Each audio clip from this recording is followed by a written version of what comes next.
सिद्धेभ्यः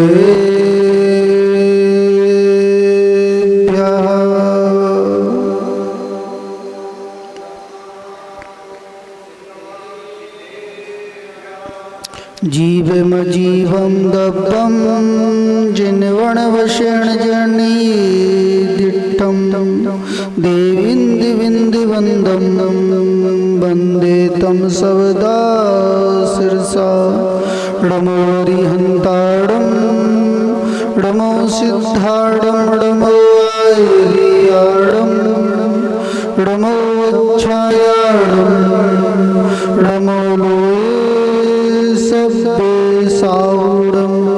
बोलो अनंतानंद परमेष्टि भगवान की, चिंतामणि पार्श्वनाथ भगवान की, अंतिम तीर्थोज वर्धमान स्वामी की, द्वादशांग जिनवाणी माता की, गणाचार्य श्री विराग सागर जी महाराज की, आचार्य श्री विशुद्ध सागर जी महाराज की, आचार्य श्री विनिश्चय सागर जी महाराज की, कमनो कोड़ मुनिराज की, अहिंसा परमो धर्म की।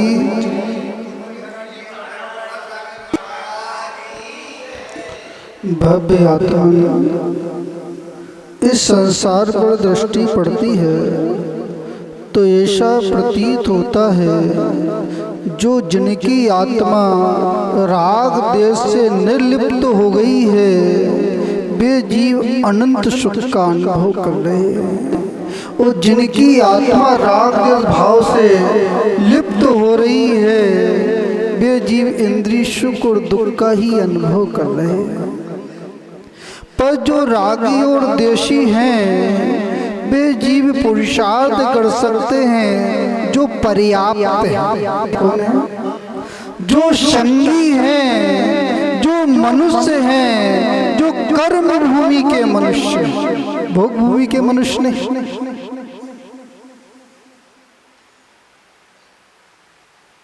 जो 8 वर्ष अंतर्मूर्त से अधिक आयु वाले वे जीव पुरुषार्थ कर सकते हैं, मोक्ष का पुरुषार्थ कर सकते हैं, और राग देश रूपी जो भाव है उसको समाप्त कर कर निर्लिप्त बनकर अनंत सुख का अनुभव कर सकते हैं। अभी जो पुरुषार्थ चल रहा है निर्लिप्त बनने का पुरुषार्थ चल रहा है। ये जीव अनादि काल से जो छतमस्त जीव है, अनादि काल से इस संसार में परिभ्रमण कर रहा है, कर्म के प्रभाव से राग देश से लिप्त होता हुआ संसार के दुखों को भोग रहा है। संसार में दुख है कि सुख है?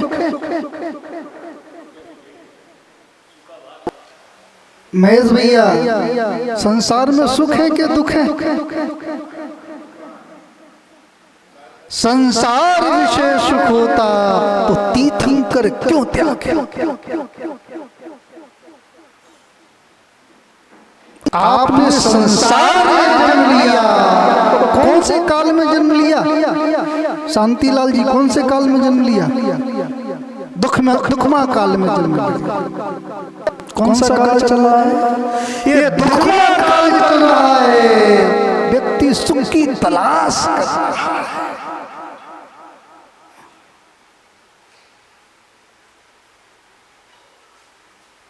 सुख कहीं सुख मिला? विजय भैया, सुख मिला कहीं कि नहीं मिला? एहसास हुआ कि नहीं हुआ? अभी इंद्रिय सुख का एहसास हुआ है, अतीन्द्रिय सुख का एहसास नहीं। और जिसको अतीन्द्रिय सुख का एहसास होता है वो ही अनंत सुख का अनुभव कर पाता है।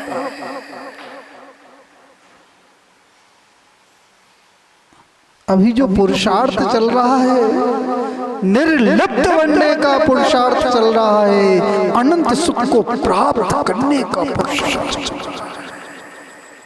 बीते रास्ता आत्मा का गुण है, उस गुण को प्राप्त करने का पुरुषार्थ चल रहा है। पारस भैया, पारसनाथ भगवान के दर्शन किए कि नहीं किए?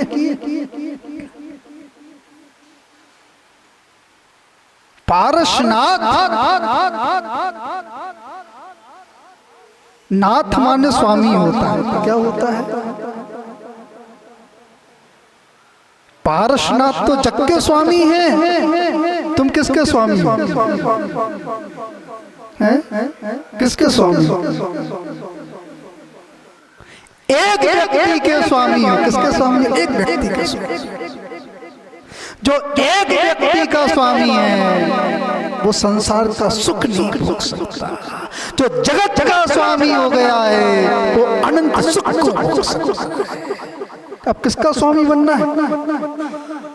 जगत का स्वामी बनना है। और जगत के स्वामी बन जाओगे तो अनंत सुख का अनुभव प्रारंभ हो जाएगा। आज श्रीयांशनाथ भगवान का गर्भ कल्याण 11वें नंबर के तीर्थंकर श्रीयांश माने तो श्रेष्ठ अंश है जिनका। पूर्व में उनने तीर्थंकर प्रगति का बंद किया। किसका बंद किया? तीर्थंकर। और तीर्थंकर प्रगति का बंद दर्शन विशुद्धि की भावना से होता है। जहाँ पे दर्शन विशुद्धि की भावना होती है, जीवों के प्रति कल्याण की भावना होती है, नित्य कल्याण की भावना होती है, केवल का पाद मूल होता है, जीव तीर्थंकर प्रगति का बंद कर लेता है। आप किनकी उपासना कर रहे हो? तीर्थंकरों की उपासना कर रहे हो। तो विशुद्धि बढ़ पा रही कि नहीं बढ़ पा रही है?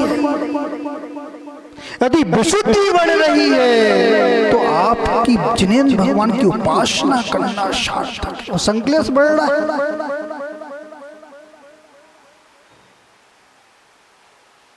अब किसी को तो संक्लेश ऐसा होता है, इतने पंचकल्याणक क्यों हो रहे हैं? इतनी मूर्तियों की स्थापना क्यों हो रही है? इतने नवीन मंदिरों का निर्माण क्यों हो रहा है? जीव संक्लेश कर रहे हैं। क्या कर रहे हैं?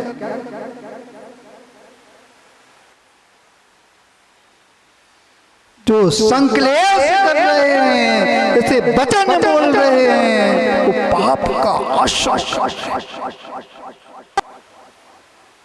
नरेंद्र भैया, कभी जीवन में ऐसा भाव भी नहीं आना चाहिए? इतने पंचकल्याण क्यों हो रहे हैं? इतनी मूर्तियों का निर्माण क्यों हो रहा है? पंचकल्याण क्यों हो रहा है? इनको सूर्य मंत्र क्यों दिया जा रहा है? नए जनालय क्यों बन रहे हैं? यदि ऐसा भाव आ रहा है तो कहीं ना कहीं सम्यक दर्शन नहीं है। धर्म की प्रभावना हो रही है, धर्म की प्रभावना हो रही है। जिसको धर्म की प्रभावना में कष्ट हो जाए तो समझ लेना सम्यक दर्शन, क्योंकि सम्यक दृष्टि का एक अंग है, धर्म की प्रभावना अंग है। सम्यक दर्शन होगा तो धर्म की प्रभावना तो होगी ही होगी। सो धर्मेंद्र, जैसे ही श्रीयांशनाथ का वो जीव आया, गर्भ में आया, उसने गर्भ कल्याण, अभी जन्म नहीं हुआ, वो जीव नहीं दिख रहा है, उसकी काया नहीं दिख रही है, उसकी पर्याय नहीं दिख रही है, उसने क्या जरूरत थी? अभी जन्म नहीं हुआ है, मात्र जीव गर्भ में आया है, महोत्सव। वो जीव गर्भ में भी नहीं आया है, वो कुबेर रत्नों की वर्षा कर रहा है। गर्भ के आने के पूर्व 6 माह रत्नों की वर्षा होती है। उस नगरी को सजाया जाता है, उसको अयोध्या नगरी जैसा सजाया। क्या जरूरत थी? धर्म की प्रभावना है। किसकी प्रभावना है? और जहाँ पे धर्म की प्रभावना होती है, पुण्य का संचय होता है, आप बच्चे की शादी करते हो, बेटी की शादी करते हो, कितने उत्साह से करते हो। जिसमें संसार करना है उसके लिए आप महोत्सव मनाते हो, लाखों रुपए खर्च करते हो। बढ़िया बगीचा होना चाहिए, अच्छा विवाह स्थल होना चाहिए। सहारनपुर में नहीं है, भोपाल में बुक कर दो। भोपाल में नहीं है, जयपुर में बुक कर दो। मात्र एक दिन की शादी करना है, मात्र 7 फेरे लेना है, वो करोड़ रुपए खर्च। किसके लिए? पुण्य के लिए खर्च करना पड़ता है। मनीष बोधा, एक व्यक्ति ने इतने धन का खर्च किया, धन का खर्च किया, भूतो न भविष्यति। उसने 400 वृत्तियों को एक मंच पर लाकर खड़ा कर दिया। शिक्षा लेना चाहिए, क्या लेना चाहिए? शिक्षा।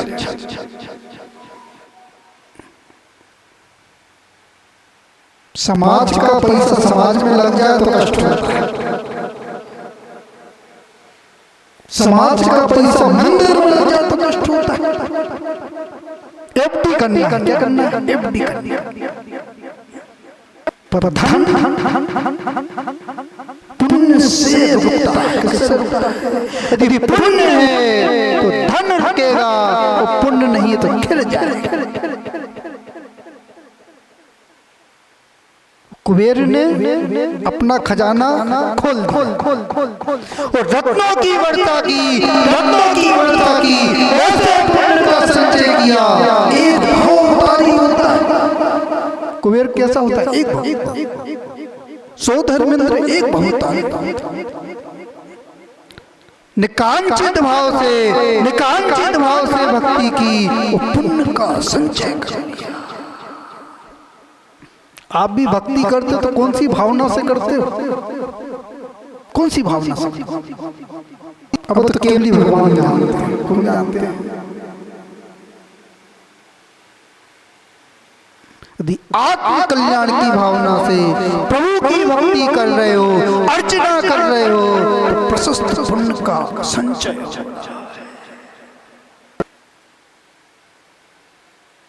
भगवान से क्या मांगते हो? सपने में भगवान आते हैं कि क्या आता है?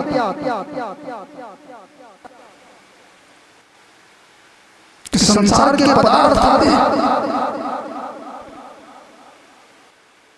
जो भक्त जीव है, जिन्हें भगवान का दर्शन करता है, जिन्हें भगवान का दर्शन करता है, दिगंबर साधु का दर्शन करता है, सपने में दर्शन करता है, वो भक्त जीव है।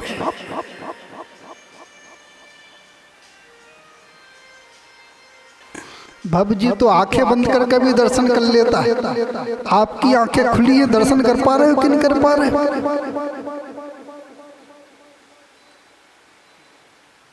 एक द्रव दर्शन होता है, एक भाव दर्शन।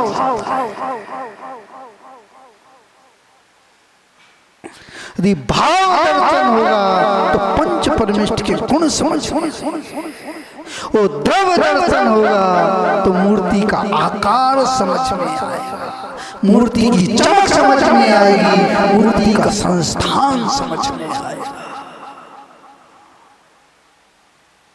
गुणों के दर्शन होता है कि नहीं होता है?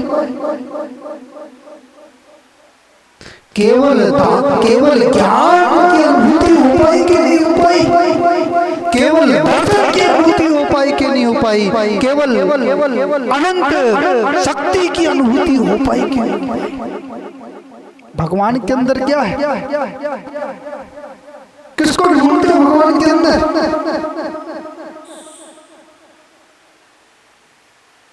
वकील साहब किसको ढूंढते हो?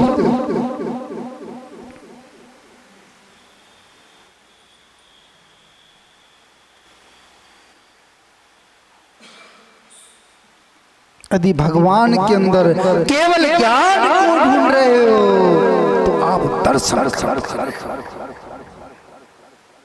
और संसार की वस्तु की चाहना बनी हुई है तो भी दर्शन नहीं कर पाए। वो ग्वाला जंगल में गाय चराता था,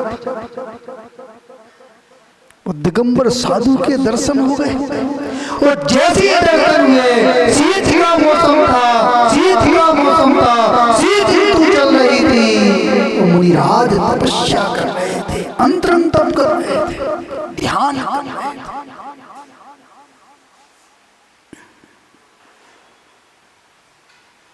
आपको साधु का तप समझ में आता है कि नहीं आता है? क्या समझ में आता है? साधु का रत्नात्रय समझ में आता है कि नहीं आता है?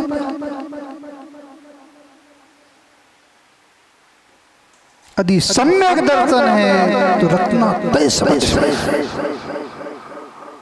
वो सम्यक दर्शन नहीं है तो सामान्य समझ में आएगा। बहुत गहरी चीज है। ये चीज समझ जाओगे, इस बात को समझ जाओगे, इस बात को जीवन में उतार लोगे तो अंतर्मुहूर्त में सम्यक दर्शन की प्राप्ति हो जाएगी। कितना समय लगेगा? मात्र अंतर्मुहूर्त। उस ग्वाले ने दर्शन किए, विचार करने लगा, शीत का मौसम चल रहा है, मुनिराज तपस्या कर रहे हैं। उनके उस शीत को दूर करने के लिए उसने लकड़ियों को इकट्ठा किया, लकड़ियों को इकट्ठा किया। वो अग्नि समर्पित करते हैं। अग्नि का काम क्या है? जलाना। अग्नि दो प्रकार की अग्नि होती है। एक बाहर की अग्नि होती है तो ईंधन को जलाती है, एक आत्मा की अग्नि होती है जो आत्मा के गुणों को जलाती है। कसाय क्या है? अंदर की अग्नि। आत्मा जल रही है कि नहीं जल रही है? विचार करना। अनादि काल से संसारी जीव की आत्मा निरंतर जल रही है। आत्मा का सुख समझ उसने अग्नि जलाई, वो चरणों में बैठ गया। वो जैसे ही चरणों में बैठा पूरी रात निकल गई। उसका मात्र भाव क्या था? भैया व्यक्ति का भाव।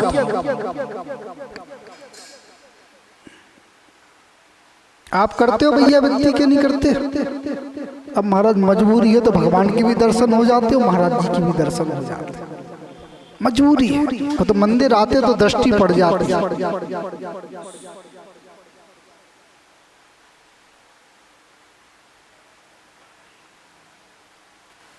अभी धर्म का प्रभाव आपके अंदर भैया व्यक्ति करना चाहिए। जिसको निरोगी काया चाहिए वो दिगंबर साधु की भैया व्यक्ति।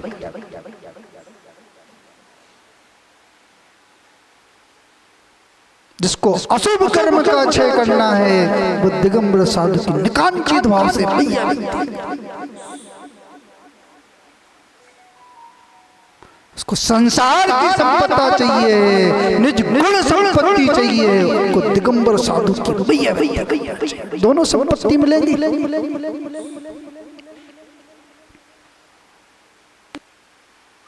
पर निकांक्षित भाव से। अब तो भैया व्यक्ति करते, चौका लग गया तो दो दिन पांव दबा देते महाराज जी के, और आहार हो गया तो छुट्टी हो जाती। ऐसी भी भैया व्यक्ति करते। पड़गहान करना है तो प्रवचन सुनने बैठ जाएंगे।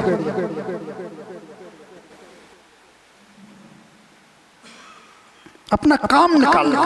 क्या निकालना है? पहले दिन आहार करवाना है तो 10 किलोमीटर बिहार के लिए चले जाए। विधि मिल जाए और हमारे यहाँ पहले दिन आहार हो जाए, और आहार होने के बाद 9 2 11 हो जाते, काम हो गया हमारा। तो पड़ोसी ने देख लिया प्रतिदिन महाराज जी के आहार हो गए हमारे यहाँ, अब कोई मतलब नहीं। ये धर्म का प्रभाव नहीं है, ये मात्र प्रदर्शन का,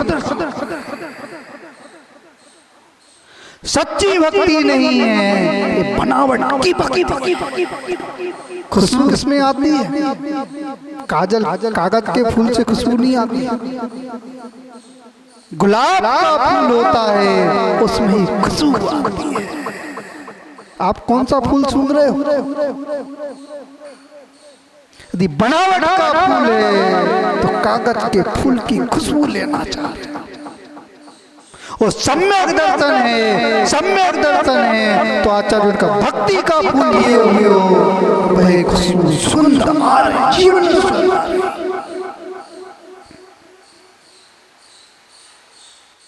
तो वह मुनिराज के चरणों में बैठा हुआ था, उनकी वंदना कर रहा था, भक्ति कर रहा था, आराधना कर रहा था, उनके कष्ट उनके परिचय को दूर करने का पुरुषार्थ कर रहा था। और जैसे भोर हुई मुनिराज का ध्यान पूर्ण हुआ, और जैसे ही ध्यान पूर्ण हुआ अपने अंदर से बाहर की ओर झांका तो ग्वाला बैठा। कौन बैठा हुआ था? ग्वाला निवेदन कर रहा है, सुख का मार्ग बता दो, संसार के दुख छूट जाए, सच्चा सुख मिल जाए। मुनिराज ने कहा महामंत्र का उच्चारण करो, रवो हरिहरताड़म, रवो हरिहरताड़म, इस शब्द का उच्चारण करो, तेरी आत्मा का कल्याण। एक आध माला फेरते कि नहीं फेरते? दिन भर में एक माला तो फेर लेते हैं महाराज। उसका प्रभाव जीवन में है कि नहीं? उस माला का प्रभाव जीवन में है, सम्यक दर्शन उत्पन्न हो रहा है तो माला फेरना सार्थक। अब तो नमोकार मंत्र साधारण हो गया। कैसा हो गया? देशभूषण मुनिराज विहार करते हुए चले जा रहे थे और एक मुसलमान, बिल्कुल सत्य घटना है, मुसलमान के एक परिवार में उसके पुत्र को सर्फ ने डसा, उसने वेद बुलवाए, डॉक्टर से इलाज करवाया पर उसका विष नहीं उतरा। मुसलमान ने सुना नगर में दिगंबर साधु आए हैं, दिगंबर साधु आए हैं, उनसे आशीर्वाद लेना चाहिए, इसकी मूर्छा ठीक हो जाए। आस्था, जहाँ पे आस्था होता है, विश्वास होता है, वहाँ पे असुर कर्म क्षय प्राप्त होता है। महामंत्र दे दिया मुनिराज ने, और जैसे महामंत्र दिया उसके प्रभाव से उसका पूरा विश्व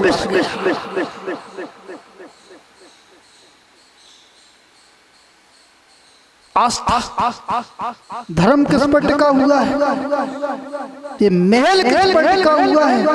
नींव पर टिका हुआ है। इसी प्रकार धर्म आस्था पर टिका हुआ है। यदि आस्था मजबूत है तो आपके जीवन में धर्म है, वो आस्था मजबूत नहीं है तो आपके जीवन में धर्म। आपका आस्था का महल किसका है? ओम भैया किसका है आस्था का महल? ताश के पत्तों का है कि आरसीसी का है?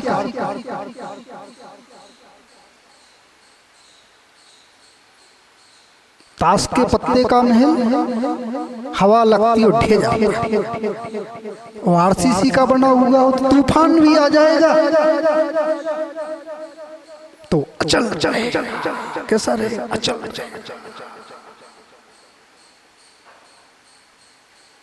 उसकी भी आस्था अचल।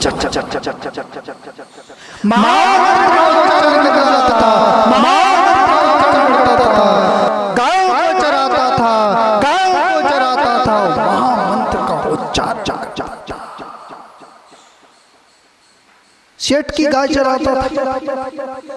वृषभ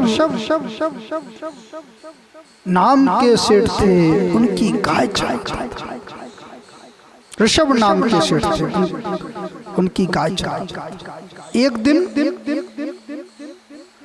गाय जलाशय में प्रवेश कर गई, पशु जलाशय में प्रवेश कर गए, महामंत्र का उच्चारण कर रहा था, महामंत्र का उच्चारण कर रहा था, जलाशय में प्रवेश कर रहा था, और एक नकूला पदार्थ उसके पेट के अंदर चला गया। किसके अंदर चला गया? पेट के अंदर। और जैसे ही पेट के अंदर गया, वो महामंत्र का उच्चारण कर रहा था। पुण्य के उदय से, पुण्य के उदय से वो सेठ का पुत्र हो गया, सुदर्शन हो गया। कौन हो गया? सुदर्शन सेठ।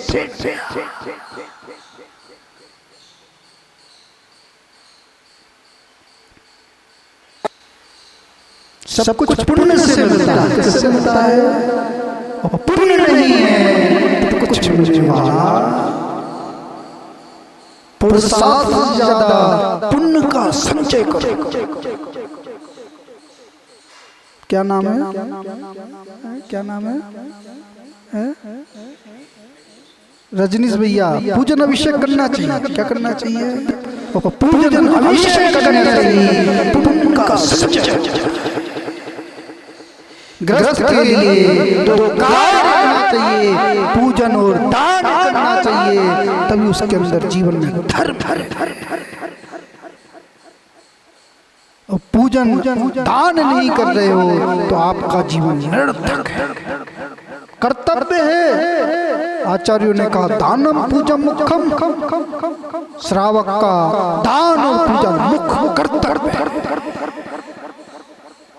आपके संसार के पाप कैसे घटेंगे? जब भगवान का नित्य पूजन करोगे, अभिषेक करोगे, दान की भावना रखोगे, तो आपका संसार घट जाएगा।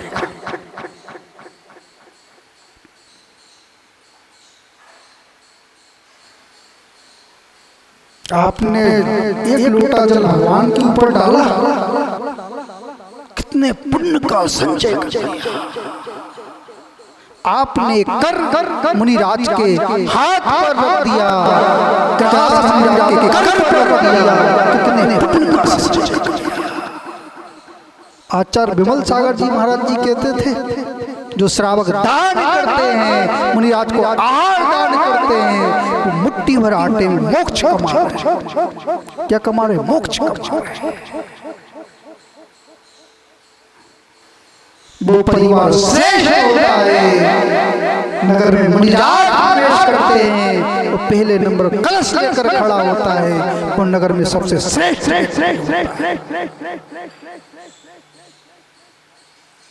वो जो देखकर खड़े होते हैं वो श्रेष्ठ नहीं।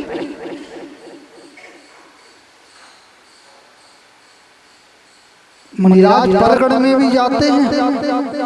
आचार्य वटकेर स्वामी कह रहे हैं 3 दिन तक परीक्षा करना चाहिए, परीक्षा करना चाहिए। यदि मुनिराज अपने स्थान पर स्थित हैं तो उनकी भक्ति निरंतर करना चाहिए। तो अपने गुण स्थान में स्थिर नहीं है तो उनका संबोधन करना चाहिए, स्थितिकरण करना चाहिए। तो स्थितिकरण करके उनको अपने मार्ग पर स्थापित। हम तो नगर में साधु नहीं है, उससे पहले ही समझ लेते मिथ्या दृष्टि। साधु का दर्शन भी नहीं किया कभी चर्या भी नहीं देखा, वो साधु तो मिथ्या दृष्टि। हम सम्यक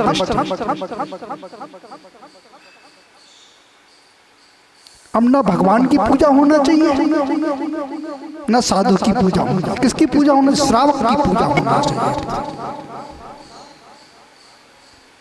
श्रावक सम्यक दृष्टि हो गए हैं और साधु मिथ्या दृष्टि।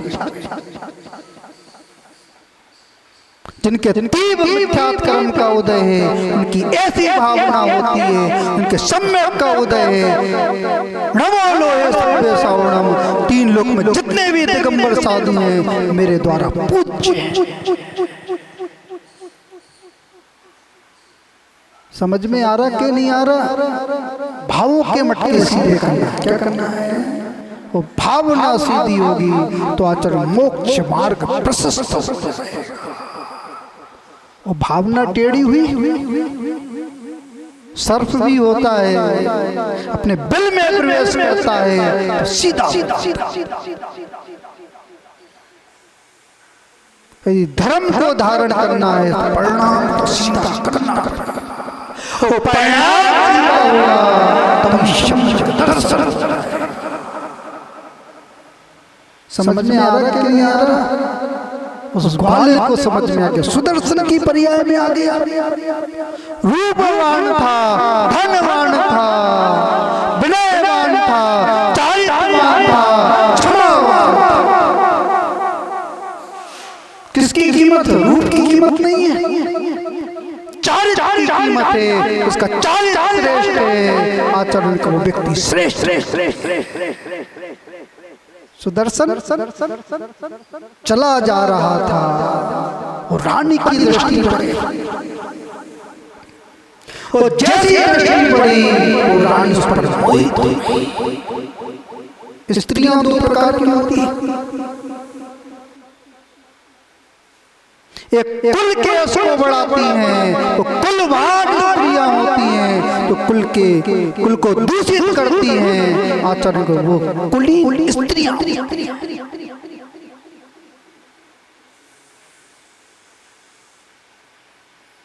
स्त्री एक घर का दीपक नहीं है, दोनों घर का। जैसे देहरी पर दीपक रख दिया जाए तो आंगन में भी उजाला होता है, तो घर के अंदर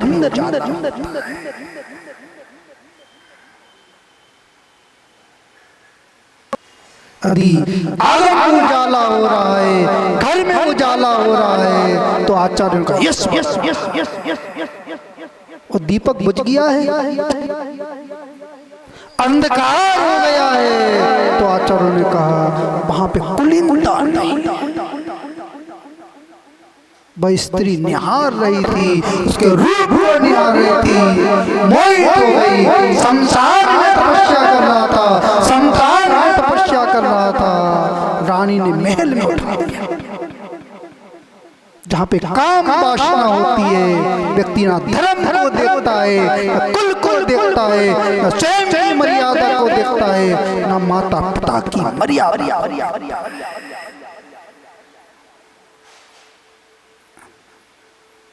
वह जैसी महल में खड़ा था, जाप कर रहा था, ध्यान खुला तो शमशान से महल में खड़ा। दृष्टि रानी पर पड़ गई, वो रानी कह रही है मैं राजा बनाना चाहती हूँ, राजा बनाना चाहती हूँ, तुमसे संबंध स्थापित करना चाहती हूँ।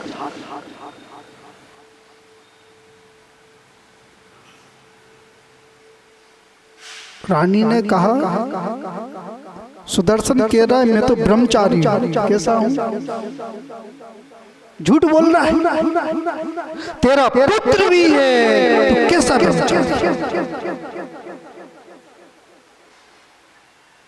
वो कह रहा है मेरा सदा संतोष धारा का मित्र है, अपनी पत्नी को छोड़कर सभी का त्याग, मैं ब्रह्मचारी, मैं 6 खंड का अधिपति हूँ, 6 खंड का अधिपति हूँ, मैं चक्रवर्ती हूँ, मैं मन पर शासन करता हूँ, इंद्रियों पर शासन। ब्रह्मचारी भी कई प्रकार के होते हैं। जो ग्रस्त के ब्रह्मचारी होते हैं, स्त्री का त्याग होता है, अपनी स्त्री के सिवा सब स्त्रियों का त्याग होता है, तो ग्रस्त के ब्रह्मचारी। स्त्रियों का भी नियम होना चाहिए, पुरुषों का भी नियम होना चाहिए। आचार्यों ने कहा इस संसार में दुर्लभ क्या है? सिंह के मुख का बाल दुर्लभ है, सर्प की मणि दुर्लभ है, कंजूस का धन दुर्लभ, और शीलवान पुरुष स्त्री का स्पर्श दुर्लभ। जहाँ पे चारित्र होता है वहां पर और जब चारित्र नहीं होता है धर्म नहीं। बहे आप तो मेरी माँ की समान,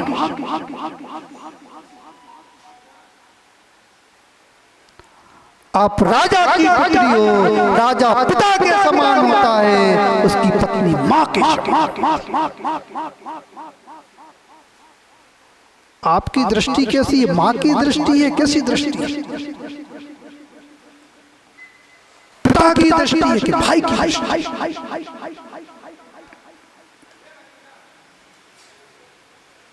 यदि धर्म है तो माँ की दृष्टि होगी, पिता की दृष्टि होगी, भाई की दृष्टि होगी, पुत्र की दृष्टि।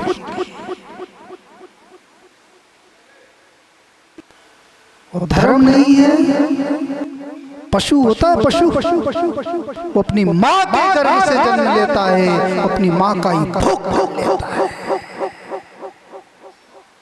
पशु के अंदर धर्म नहीं,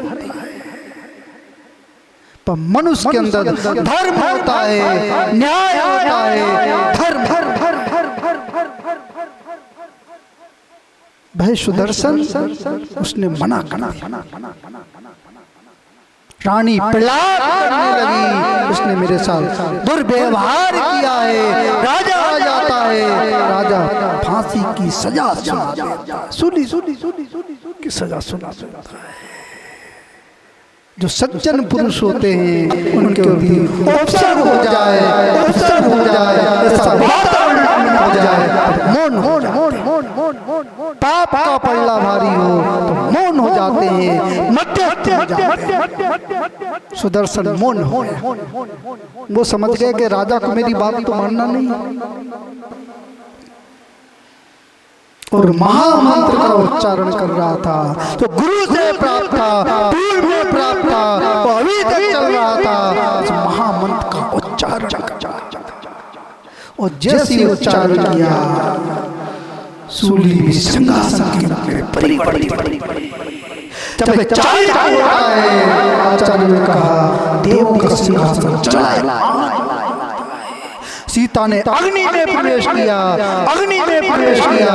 उसने कहा स्वप्न में भी पर पुरुष को मैंने को जलाकर राख। और जैसे उसने अग्नि में प्रवेश किया, देवों का सिंहासन चलायमान हो गया, कल कमल की रचना हो गई, सरोवर बन गया, सिंहासन रख गया, पुष्प की वृष्टि हुई, सीता का जय जयकार।